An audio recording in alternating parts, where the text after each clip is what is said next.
difference is in who is being glorified. The difference is in who is being glorified. Am I seeking to glorify myself? Yeah. Or am I seeking to glorify God? Okay, we're done. That's it. Their actions, the scribes and the Pharisees were a hypocritical way, Yeah. full of hypocrisy. Yeah. You know, so We'll talk about that in a minute, a little bit. Yeah. David, you had something? Just gonna say, it was said over again about the Pharisees wearing great phylacteries, showing their Yeah. knowledge. And the thing here, though, is that idea of what I do for God is to glorify God, and how you view it. Yeah. I'm not advertising. I'm not doing it as a show of my glory or my righteousness, but God trying to reflect through me and do good. Yeah. Yeah, so all good points. I think, when he's telling us to be the light of the world or the salt of the earth, live your life so that it just shows. It's not because, for the various reasons that we'll talk about some more, you're glorifying God, not yourself. So when you're the light of the world, that light, where does that light come from? It comes from God. It's not your light. So I think that's what's going on there. And as we're already kind of, like I said, everything just said summarizes the whole lesson pretty much.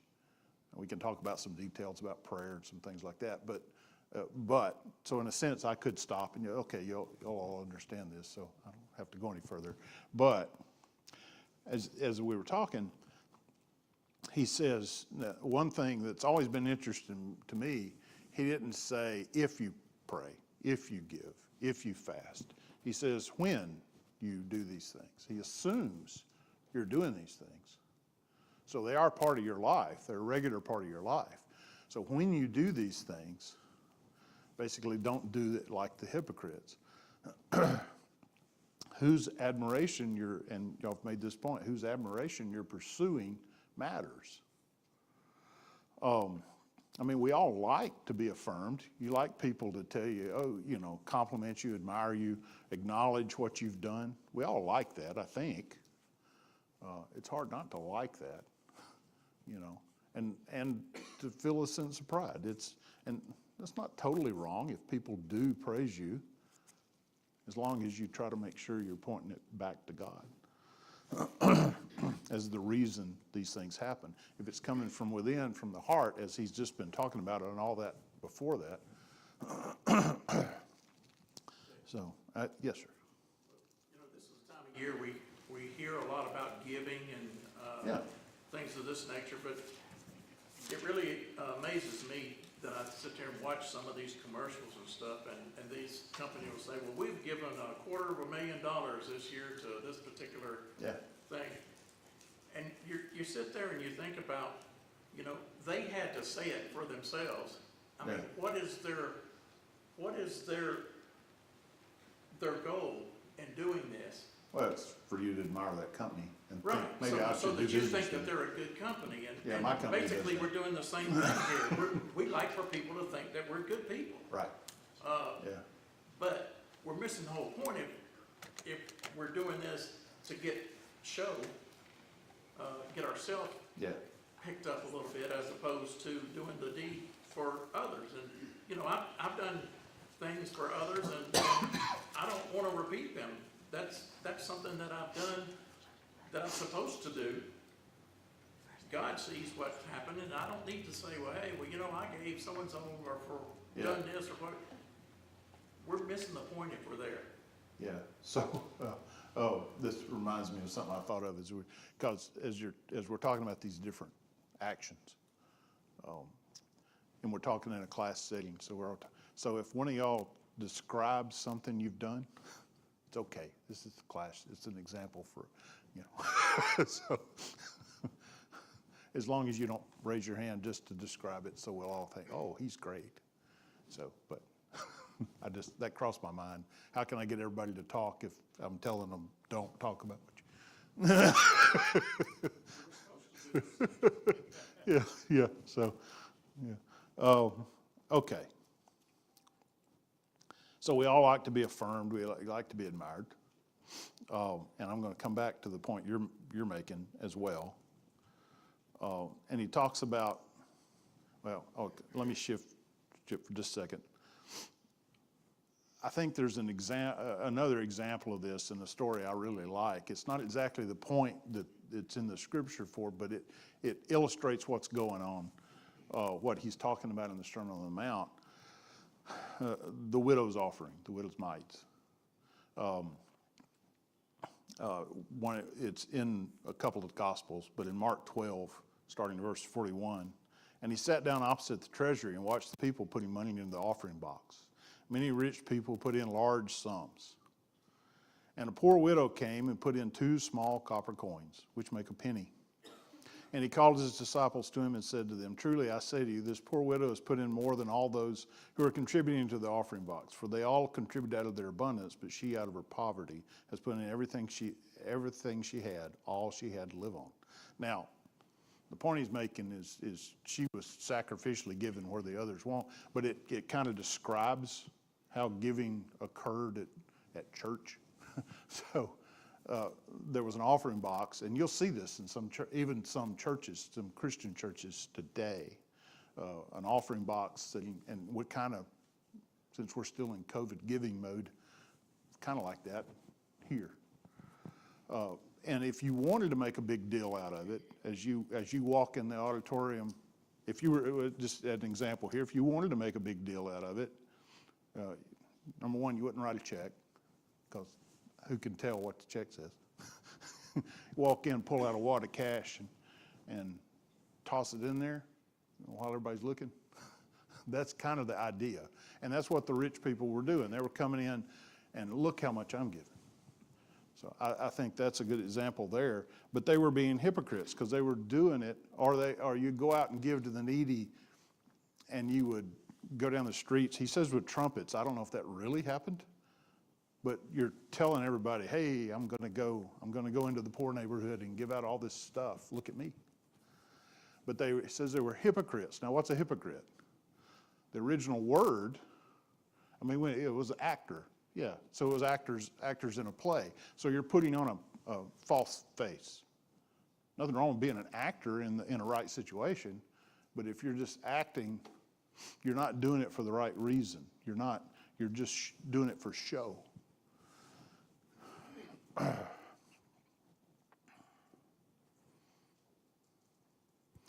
mean, you shouldn't want to Ricky's point,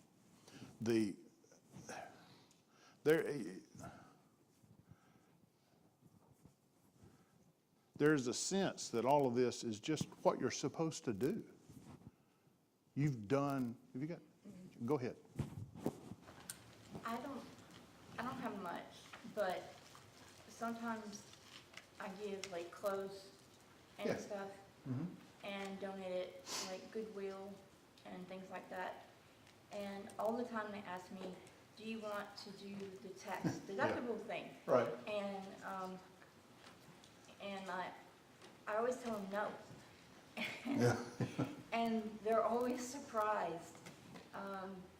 Why don't you want the tax deductible, And I'm like, because that's not why I do it, Right. That's not my purpose in doing it. I'm not doing it to try to get stuff off my taxes. I'm not trying to get stuff to get something out of it. I'm trying to do it to help somebody out. And, that's my purpose. Oh, it's just what you're supposed to do. It's just part of in a sense, it's part of your job. Just 1 second, Rick. Dave. I was going to throw in that another of Ananias and Sapphira. Yeah, they did it for sure. Because they did it because, look what they're doing, Yeah, and we want to be like them, prominent, so Yeah. we'll do the same thing. They were lying. Yeah, on top of that, yeah. On top of that, but my Yeah. initial thing was to look so much. Yeah. Well, I was just gonna say in connection with what General was saying was, they give you, if you donate stuff or whatever, they'll give you a tax Yeah. write-off or whatever. There's nothing wrong with taking that tax write-off and using it, Yeah, but that should not be why we're doing it, back to the lesson. right, That and it shouldn't is why be some, the some lesson. people I mean, do hey, it. it's great to get a tax write-off for taking and doing all that, Yeah. but that's, if we're doing it for that reason, we're doing it for the same reason those businesses are, and saying, hey, look at me, I've done, You have your reward. right, you get your reward right There's your then, reward, you're you done. got $10 off your taxes. Yeah, you're done.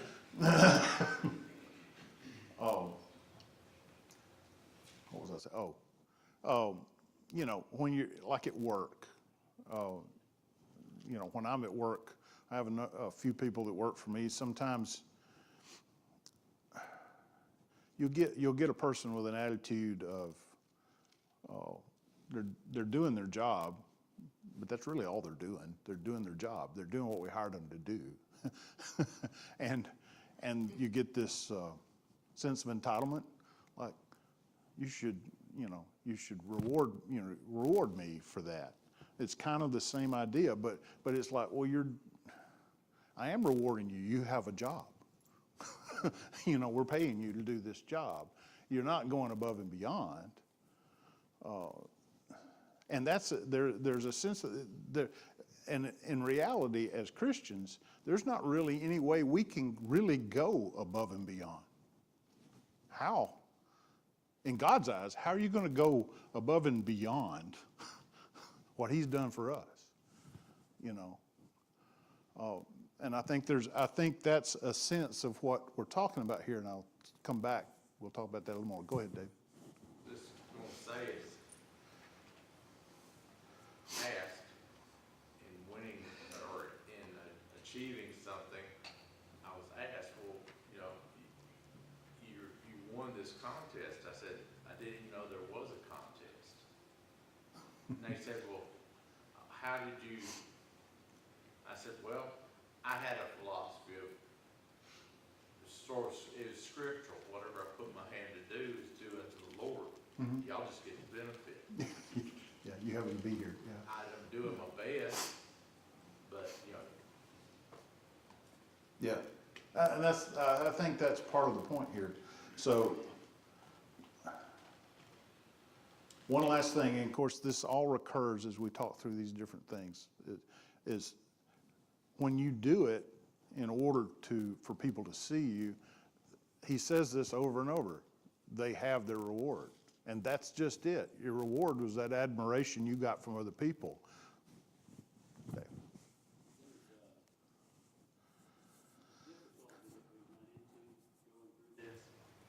There's an element of what we do when we do it unto God that we want people to see it.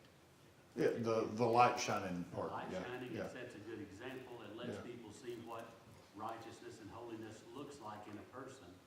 So there's an element where we want them to see it.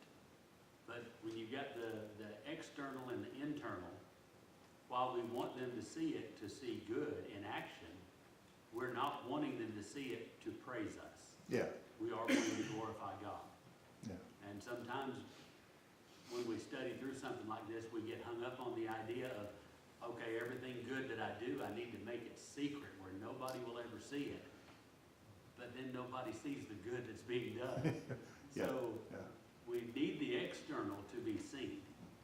But the internal, the reason why we want it to be seen, should be completely for God and not for any self-glorification. Yeah, so, that reminds me of Paul, and I forget who his partner was at the time. They had done some miracles, and the people around them started to praise them, treat them, call them, like Apollo and Mercury or something. You call them Greek or Roman gods. He said, "Hold on, we're just men." So if that does happen, if somebody sees your light shining and tries to attribute it to you, you have the opportunity to try to correct that and to, you know, that also made me think about an example in my life. You know, I guess within family, people see, but I can distinctly remember, since we're talking, we've started with giving here, since Jesus started with giving here, is my dad and my mom sitting down every week, going through, they had decided how much they were gonna give, and the first thing they did, my dad kept a little card where he kept up with what he was making and how much of that, of the gross, he was gonna give to church. And they did that in front of my brother and me. So, but I think that's different. That's what you're talking about. You're seeing it and you go, and it made an impression. He always sat down and gave his first fruits. And in our case, it's a little different than it was back then. They would often give grain, things. That's how they supported the priest. But we're usually working from a salary, you know, so we're often given money, and that's usually what we think of as giving. But anything else before we start moving to the next thing? Whitaker will be coming soon. And he'll be talking about numbers and what has occurred since he was here last. Yeah, And to really get the whole picture, you know, he's not being boastful in the program. And if you look at the success stories, then you get the real picture. It's saying, I'm trying to be motivational and present this yeah. material. It works. If you Yeah. follow the program, it will work. And he's not trying to build himself up. He's trying to build other people up. yeah, and I imagine he has to be careful, I would think he has to be careful about that. It'd be real easy to get all wrapped up in yourself about it. So, yeah. One more thing. Yeah, no, it's fine. And that's what saying, it is a touch and go. It's a risky, touchy kind of situation there. Yeah, But I think what is involved in the scriptures here is what the bottom line is, that God doesn't need us to gain repetition or gain notoriety for ourselves. People are going to see us for who we are if we've got that intellect, that heart of doing those particular things. We don't need to sound cymbals and trumpets and all that other stuff is what we're doing. People will actually see that, not as much as if we, you know, emphasized it and threw a gong out there, but that's what he's trying to get across here. Don't be doing it for your own show. You should be doing it because that's what you're supposed to be doing, and people are going to see that. yeah, Even if they don't see these things that you do, they're going to see what type of person that you are, and I think that's what he's instilling here. Be that person that you're supposed to be, not one that gets it for favor, or for business, or whatever. Just be. Be that person instead of doing those acts to try to claim fame. yeah. Okay. All right. So let's move, I'm gonna read the first part of the prayer section again. And when you pray, you must not be like the hypocrites, for they love to stand and pray in the synagogues and the street corners, that they may be seen by others. Truly I say to you, they have received their reward. But when you pray, go into your room and shut the door and pray to your Father who is in secret, and your Father who sees in secret will reward you. Okay, we'll stop there for a second. So that's the same pattern he just used for when he was talking about giving. Don't trumpet, you know, and if you do, if you're doing it for the admiration of men, if it's hypocritical, in other words, it's not really flowing from the heart, then you've gotten your reward, and that's it. God's not going to reward you for that. He says to do it in private. Now, it's a little, has anybody been around as in a Muslim mosque or been in the Middle East? Because I think things were a little bit like that back then. If you have, particularly if you're in a country in the Middle East, a couple of times a day, maybe 3 times a day, you hear the call for prayer. That's why mosques always have that big tall tower. In old times, somebody would stand up there and yell, you know, or sing. It's usually kind of musical. But they're saying it's time to pray, and they have set prayers they do.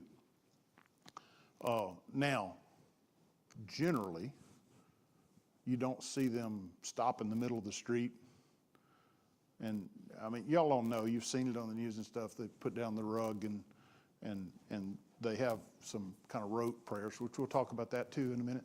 So, but I think it was also like that because there were times of day, you remember Daniel's example, where there were certain times of day he would go to his room and open the window and face Jerusalem. It's kind of what they do. They face Mecca, but still, it's the same idea. So that, I think, is what Jesus is describing here, is that call to prayer would occur, and the Pharisees that were, walking on the square, would stop right wherever they were and stand and shout out, oh, whatever I don't know what the prayers were, in front of everybody. So you look, oh, look at that guy. He's got all the phylacteries and all the, the stuff that says he's super righteous, and he's praying. Listen to him pray. Now, that's a little hard to relate because we don't do it that way. At least in personal prayer, I've never seen anybody stop, maybe in a restaurant, you see somebody pray in public, but I've never seen anybody stop and just start verbally praying in front of me, So it's a little different then. But we do have prayer in worship. Prayer when we're gathered as a group. Could a person that was leading that group prayer, that's a little different. You also think about the example of the sinner and the Pharisee when they were praying in the temple. For that to happen, the Pharisee has to be saying, oh, God, look at me and thank you, I'm not like him. And, that had to be public. And kind of in a setting like church, as we would say it, vernacular. But could somebody do that in public prayer with us? Could you do that for the praise of men? Oh, he did such a beautiful prayer. I think I've always felt that I've seen people who produce their prayer actually write it out Yeah, ahead of time. I've done that. So, I know it's still heartfelt, Yeah. just like, you don't just get up there and lead a song as you come to it, and the book says, okay, we'll do this song. You're thinking it out, Yeah. but sometimes it could be perceived as mechanical. Perhaps, yeah. I mean, there's we're talking about this subject, there's a weird dynamic if you're doing a public prayer. You're leading a group of people in prayer. Well, you need to have thought it out some, Sure. because you have an obligation to the group. You don't want to just kind of stumble through it. So maybe you write it out. Maybe you've just thought through, these are the things we need to talk, as a group, we need to talk to God about. Last Wednesday night is a good example. We had pre-planned the topics and asked different men to talk, to pray about those things. I thought that was great. And then it gave me an opportunity. I love prayer songs. Not the ones that are, did you think to pray? The ones that are actually prayers. I love those. Nearly all of them. Because they say things that I can't figure out how to say. I'm not very poetic. So it says things better than I can say. But so there is and now we're also, when we get to the next section, we'll talk about the way King James, vain repetitions or empty phrases, as the ESV says. I think that actually is more of a danger in our public worship. If you're leading a prayer, it's so hard. You're doing something in public that usually makes you nervous. Very few people aren't nervous at all when they get up in front of people to talk. You're talking to God, that ought to make you nervous. And you're talking on behalf of everybody else. So what we often fall back on is phrases that we've heard. And there's nothing wrong with that. I don't think, but you have to be careful that that's not taking over, that you're just repeating a phrase. I guess I've moved into the next section. So, yes, sir. It was in the 1960s that Opelika and Dadeville played football game, high school game, at Dadeville. They had a prayer before the game started. Yeah. Hoyt Nelson, the local gospel preacher, was asked to lead the prayer. He prayed for 10 minutes. It's like, yeah, I bet that went over well. In the football stadium, yeah. Oh, what was my thought? I lost my thought. It'll come back in a minute. Yeah. So, growing up, this is in Killen, Alabama. That's where I grew up. There was one, the most prominent one I remember, when you're talking about phrases that repeat. He would always pray, "Help us meet the evil one and cast him aside." Perfectly valid thing to pray. In fact, it's more or less in the Lord's Prayer. So, but he used that exact phrase every time. There are others, if I thought about it a little bit. You know how particularly if you go there for years and years, I'm sure if I thought about it, I could come up with some of the ones either I use or one of y'all uses. So, and we also tend to, I'll tell you what, let me officially shift sections. So, and when you pray, do not heap up empty phrases as the Gentiles do, for they think they will be heard for their many words. Do not be like them, for your Father knows what you need before you ask him. Okay. You see this, I don't think so much where we sit and pray, but a lot of times I think the phrases are a little empty sometimes if you're not really thinking about what you pray. We throw in the these and thous because that was the way Scripture, that's the way Jesus spoke. He spoke Old English, you know that. Yeah. So, and again, nothing wrong with that. But God's not expecting you to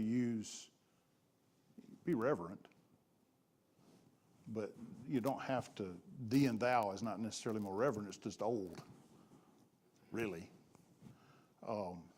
But it's easy to slip into because you think it sounds better. And I get that. And I don't want anybody to, now whoever's leading opening prayer this morning is going to be all self-conscious. I'm sorry. But you also have, in the Christian world and in a number of religions, there are rote prayers, R-O-T-E, prayers that they say over and over and over again. The Lord's Prayer is sometimes treated that way. I'm sure that if I asked for us all to say it, a lot of us could repeat the Lord's Prayer. We could say it together. And we'll talk in a minute about that. But they,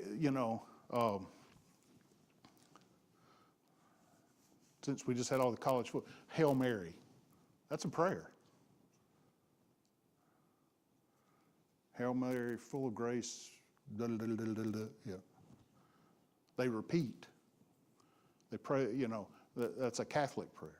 So we won't get into all the problems with that, but but that's not the point. But that where you say something, and that in and of itself somehow is like a magic talisman, magic words that activates God. Well, he's got to do something for me now. I said the right words. And that's what he's talking about, the pagans. They go through these rituals and say these words, and it was almost like magic. The gods would respond to me because I said the right thing. I did the right thing. And that's not the way it works. It's not what Jesus is talking about here. He's talking about for things, we just got through talking about all the things that need to come from within, from the heart. That's true of prayer as well. these things we do in our relationship with God. But, okay, let me stop for a second. Comments? Yeah, Joe? Each of these instances, Jesus is contrasting with the hypocrite or the Pharisee. Yeah, Don't do it like them, do it like this. yeah. Back in chapter 5, verse 20, he said, your righteousness Has to exceed, exceeds yeah. the righteousness of the scribes and Pharisees, meaning, it seems to me their righteousness was their own. And like Romans 10, he said They were self-righteous. With a self-righteous. Yeah. So our righteousness has to be one that's humble before God. Yeah. Righteousness because of him, not because of me. Yeah, And I think that goes to what you've been saying. right, And a lot of the commentary is that I have to have the right heart, right. no matter what I do. That's the pinnacle of it. That's where really the crux of the matter. It's a good point. In addition to what he's saying, I think, as a person that does open prayer, I want to humble myself because, number one, I'm talking to God, even though we're in an Yeah. assembly, Yeah. in representation of the whole group. And I think we say those these and thous basically kind of self-consciously as respect. Yeah, that's what we're trying, I think You know, that's what I we're don't trying to think do. it That's means why so I much don't think that- it's wrong, it's just, Right, we have to right. think about that. Be- You know. Because it doesn't say so here, but one of the things that, I guess is one of my pet peeves is somebody that comes up and does a prayer and it's almost like they're praying to a buddy. Instead Maybe it of goes the- too far the other way. Right, instead of the Almighty God, they're praying, Yeah. you know, and you know what I'm talking about, I can't even think of it at the moment, but, you know, when people say certain phrases and stuff, and you're like, wow, you know, you're talking to God, Yeah, the Almighty, and you're acting like he's a bud, and that's yeah, there's a line, and we'll talk that goes about, the wrong way, we'll talk about that a little bit as we get into the Lord's Prayer too, okay, actually, it just, yeah. you know, we just have to remember who we're praying to, why we're praying, and being humble in what we do, We're because, running out of time. number one, we have God, or Jesus, that interprets for us, Yeah, and now you only got 5 minutes. yeah, I know. But, so I'll shut up, So, let you finish. no, this is great, we can always do it later, so, okay, let's do the Lord's Prayer. Let's start the Lord's Prayer here. You feel free to repeat it in your head, that's because I'm sure you know it. Our Father in heaven, hallowed be your name. Your kingdom come, your will be done, on earth as it is in heaven.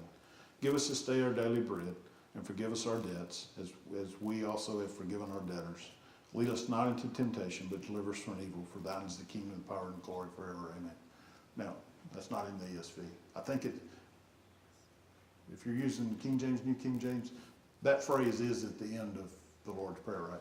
For thine is the kingdom, the power, in this section, because the Lord's Prayer appears a couple places in the Gospels. I didn't look. It is. Okay. The reason it's not in the ESV is there's some thought that was added later, but it's still valid. I mean, it's true. It's a valid thing to say. But, okay. So,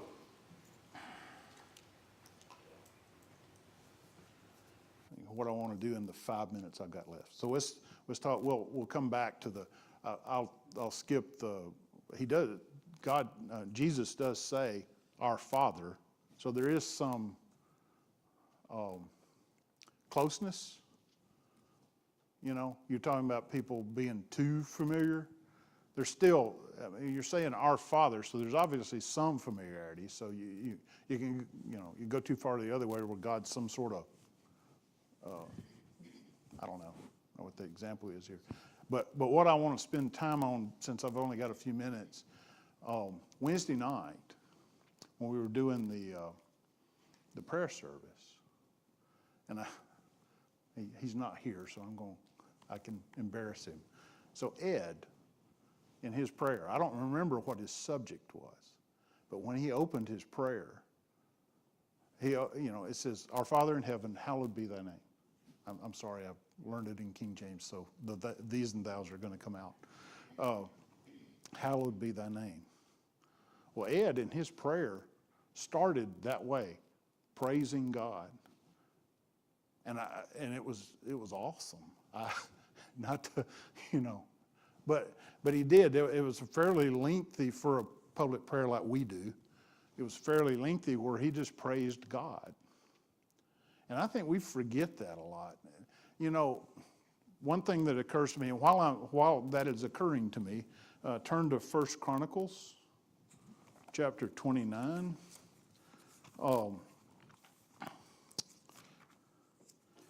One thing that's different for being Americans and being in a culture that actually is becoming more and more casual. So I think we forget a bit because we don't even respect the president, which, as close as we come to a king, we don't respect the president. We kind of, there's some forms and ceremonies that happen that kind of do. But day to day, but if you watch some historically based drama where there's a king, what do people do when they come in presence of the king? Bow, say all kinds of flowery things about the king. So we'll kind of close. 1 Chronicles chapter 29, verse 10. So this is David's praying. Therefore David blessed the Lord, that's interesting, in the presence of all the assembly, and David said, Blessed are you, O Lord, the God of Israel, our Father, forever and ever. Yours, O Lord, is the greatness and the power and the glory and the victory and the majesty, for all that is in the heavens and in the earth is yours. Yours is the kingdom, O Lord, and you are exalted as the head above all. Both riches and honor come from you, and you rule over all. In your hand are power and might, and in your hand it is to make great and to give strength to all. And now we thank you, our God, and praise your glorious name. That's an opening to a prayer right there. Not unlike what Ed did the other night. So think about that. I won't be here next week. I will be here the week after that. Then I won't be there the next week. And then I'll be here for December 31st, which is a Sunday. Okay, thanks.